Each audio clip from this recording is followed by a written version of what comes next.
రాష్ట్రంలో జూన్ 4వ తేదీ తర్వాత కొన్ని ప్రముఖ లిక్కర్, బీర్ బ్రాండ్లు కనుమరుగు కానున్నాయి. చాలా మద్యం దుకాణాల్లో ఇప్పటికే ఆ బీర్లకు సంబంధించి నో స్టాక్ బోర్డులు వెలిశాయి. వారం 10 రోజులుగా కొన్ని లిక్కర్ బ్రాండ్లు కూడా అందుబాటులో లేవు. దీనంతటికీ ప్రభుత్వ పెద్దల వ్యూహాత్మకం, అనధికారికంగా రచించిన కొత్త మద్యం దందానే కారణమన్న అనుమానాలు వ్యక్తమవుతున్నాయి.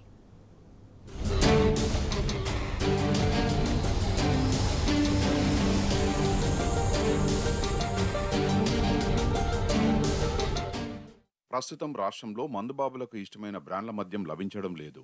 ఎక్కడ చూసినా నో స్టాక్ బోర్డులు వేలాడుతున్నాయి. బీర్, బ్రాందీ, విస్కీ, రమ్, వోడ్కా, వైన్ వంటివి తయారు చేసే ప్రముఖ బ్రాండ్లు ప్రస్తుతం మద్యం దుకాణాల్లో కనిపించడం లేదు. దీని వెనుక ప్రభుత్వ పెద్దలే ఉన్నారని తెలుస్తోంది.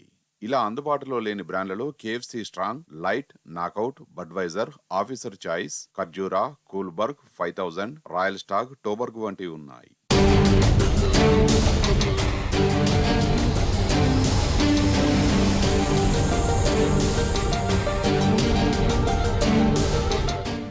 మద్యం కంపెనీలకు డబ్బులు చెల్లించకుండా ఎన్నికల కోడ్ను బూచిగా చూపి కావాలనే కొందరు మద్యం కొరత సృష్టిస్తున్నారు. దీని వెనుక మద్యం సరఫరాలో ప్రస్తుతం లీడింగ్ లో ఉన్న ఓ మంత్రి తమ్ముడి హస్తం ఉన్నదని పలువురు అనుమానిస్తున్నారు. మద్యం దుకాణదారులు బేవరేజ్ కార్పొరేషన్ కు చలాన్లు కట్టినా, ఇండెంట్లు పెట్టినా మద్యం సరఫరా చేయడంలో విముఖత చూపుతున్నారు. అయితే డిమాండ్ దృష్ట్యా ఇండెంట్లు ఒక బ్రాండ్ పెడుతుంటే వారు కావాలని మరొక బ్రాండ్ సప్లై చేస్తున్నారు.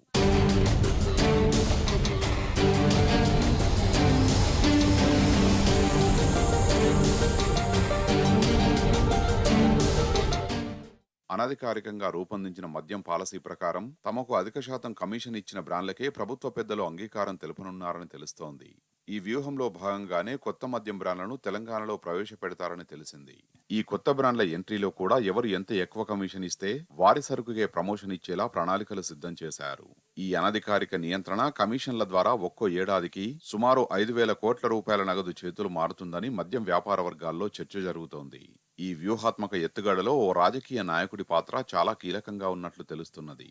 పనిలో పనిగా మద్యం ధరలు కూడా పెంచే యోచనలో ప్రభుత్వం ఉన్నట్లు సమాచారం.